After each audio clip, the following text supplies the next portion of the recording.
Imagine, if you will, a civilization nestled deep within the desert landscapes of ancient Arabia. This was the home of the people of SAMOOD, or SAMOOD. Now these folks, they weren't just ordinary desert dwellers. They were master architects and engineers of their time, a people blessed with extraordinary strength and skill. You see, they didn't build their homes from mud bricks or timber. Instead, they looked to the magnificent sandstone mountains that surrounded them and saw a canvas. With incredible precision and artistry, they carved entire cities directly into the rock faces. These were not simple caves, but grand villas with ornate facades, towering columns, and intricate decorations, all hewn from the living stone.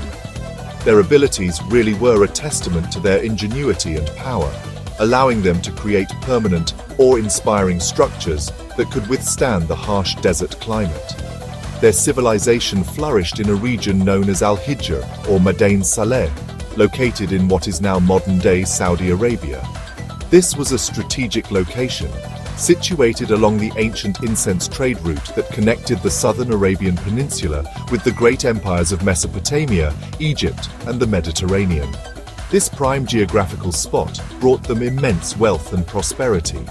Caravans laden with frankincense, myrrh, and other precious goods would pass through their lands, making the SAMOOD a hub of commerce and culture. This constant flow of trade and ideas contributed to their sophisticated society, but it also fostered a sense of arrogance and material pride among the people, who began to believe their own hands were the sole source of their success. The people of SAMOOD lived lives of luxury, surrounded by the fruits of their labor and trade. They built lush gardens and engineered complex water systems to make the arid land bloom, creating oases of green amidst the red desert. Their society was highly organized, with a clear hierarchy built on wealth and influence. However, their spiritual life was mired in polytheism. They worshipped numerous idols carved from stone and wood, attributing their fortunes to these inanimate objects rather than a single universal creator. This practice was deeply ingrained in their culture, and their grand temples, also carved into the mountains, stood as powerful symbols of their beliefs. They saw their prosperity as a direct result of their devotion to these gods. This deep-seated belief in their own power and their pantheon of gods made them a proud and stubborn people. They saw their architectural marvels and their overflowing treasuries as proof of their own greatness. They felt invincible, secure in their mountain fortresses, believing that no force, natural or divine, could ever challenge their dominion. This profound sense of self-sufficiency became a defining characteristic of their culture. It was this very pride, this unshakable confidence in their own creations and their stone gods, that would ultimately set the stage for a dramatic and transformative chapter in their history, a test of faith that would challenge the very foundations of their existence. Into this world of material wealth and spiritual confusion, a messenger emerged from among the people themselves. His name was Saleh. He was known to them as a man of integrity, wisdom, and honesty. Prophet Saleh did not come with an army or a new political agenda. He came with a simple yet revolutionary message. He called upon his people to abandon their worship of lifeless idols and to turn their devotion towards the one true God, the creator of the heavens and the earth. He reminded them that their skills, their strength, and the very mountains they carved were all blessings from this single benevolent source. He urged them to be grateful for their gifts and to live justly, sharing their wealth with the poor and needy. The leaders and the wealthy elite of the SAMOOD, however, met Saleh's message with scorn and ridicule. How could they abandon the traditions of their ancestors? Their idols were the source of their power, or so they believed. They accused Saleh of being a magician or a madman, someone who sought to disrupt their established way of life and seize power for himself. They challenged him, demanding a sign, a miracle so grand that it would prove his divine connection beyond any doubt. Their challenge was specific and born of their own environment. They asked him to bring forth a massive she-camel, pregnant and ready to give birth, from the heart of a solid, unyielding rock. In an event that would be remembered for all time, the miracle they demanded was granted. Before the astonished eyes of the entire tribe, a great rock trembled and split asunder. From within it, a magnificent she-camel emerged, just as they had specified. This was no ordinary animal. It was a divine sign, a living, breathing testament to the power of the message Saleh had brought. Prophet Saleh declared that the she-camel was a test for them. She was to be allowed to roam freely and drink from their water source on a designated day, while they would have the water for themselves on the alternate day. They were warned explicitly not to harm her in any way. For a time, a fragile peace existed. The she-camel became a powerful and undeniable presence in their community. Her existence was a constant living reminder of Saleh's prophecy and the power that lay behind his words. Some of the humbler people began to believe, their hearts moved by the undeniable miracle. However, the arrogant leaders felt their authority being undermined. The she-camel was a symbol of a power greater than their own, and they could not tolerate it. Her presence challenged their pride and their control over the people. The tension grew, and a conspiracy began to brew in the shadows, driven by defiance and a refusal to accept the truth. The defiance of the Tammud's elite reached its breaking point. They could no longer stand the sight of the miraculous she-camel, a constant symbol of their own spiritual rebellion. In an act of ultimate betrayal and arrogance, a group of the most powerful and corrupt men conspired together. Led by the 9 most wicked individuals in the city, they stalked the sacred animal. Ignoring the clear divine command and the warnings of Prophet Saleh, they attacked and cruelly killed the she-camel. This act was not just the killing of an animal, it was a deliberate rejection of the sign they themselves had demanded. It was a declaration of war against the divine message, a final and irreversible act of disbelief.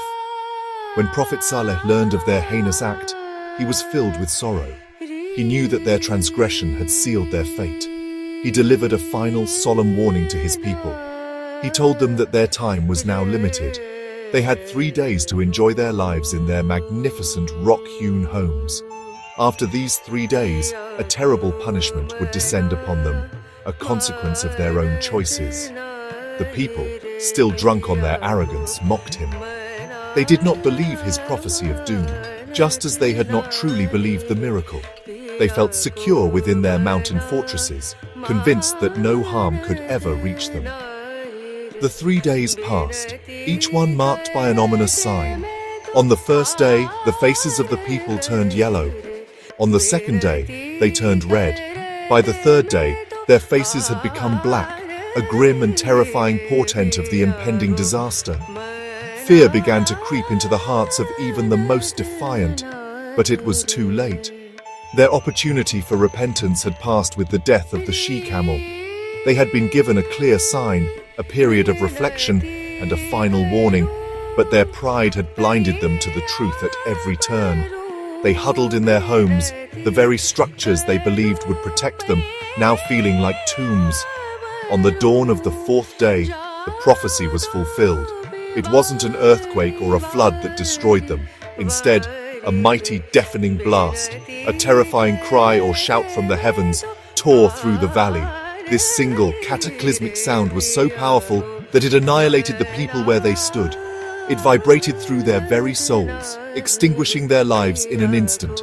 The magnificent city of stone remained, but its arrogant inhabitants were gone, silenced forever.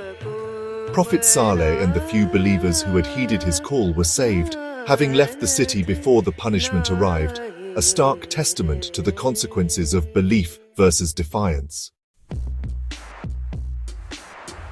The story of the QOOM is more than just an ancient tale. It is a profound lesson etched into the landscape of history. It serves as a powerful cautionary tale about the dangers of arrogance and materialism. The Tammud were blessed with incredible gifts, strength, artistry, and wealth. Yet they allowed these blessings to inflate their pride to the point where they believed they were self-sufficient and beyond reproach. They worshipped their own creations and their own power, forgetting the ultimate source of their gifts. This narrative teaches us about the importance of humility and gratitude, reminding us that true strength lies not in what we can build with our hands, but in our acknowledgement of a power greater than ourselves. Furthermore, the tale highlights the critical consequence of rejecting truth when it is presented. The people of Talmud were not left in ignorance. They were given a messenger from their own community and a clear, undeniable miracle that they themselves had requested. Their downfall was not a result of a lack of evidence, but a deliberate choice to deny that evidence. They chose to kill the she-camel, a symbolic act of silencing the truth because it was inconvenient to their lifestyle and power structure. This resonates even today, in a world filled with information.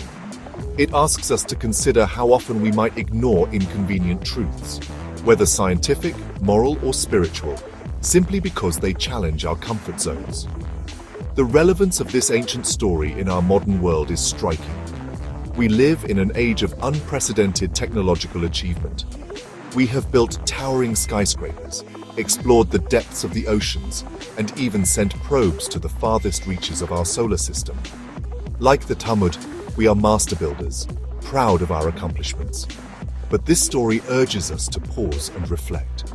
Are we becoming so enamored with our own creations that we are losing our sense of wonder, humility, and responsibility? Are we listening to the warnings about our planet's health, social justice, and ethical responsibilities? Or are we, like the Talmud, choosing to ignore them out of convenience and pride? Ultimately, the silent, windswept ruins of Madain Saleh stand today as a physical reminder of the QOOM SAMOOD. They are a World Heritage Site, a place of awe and contemplation. They tell a story not just of architectural genius, but of a civilization that had everything and lost it all. The empty doorways and windows carved in the rock are like eyes staring out across the millennia, asking every generation a timeless question. Will we learn from the echoes of the past? Will we use our incredible gifts with wisdom and humility? Or will our pride lead us down a similar path of self-destruction? The choice, as it was for the people of Talmud, is entirely our own.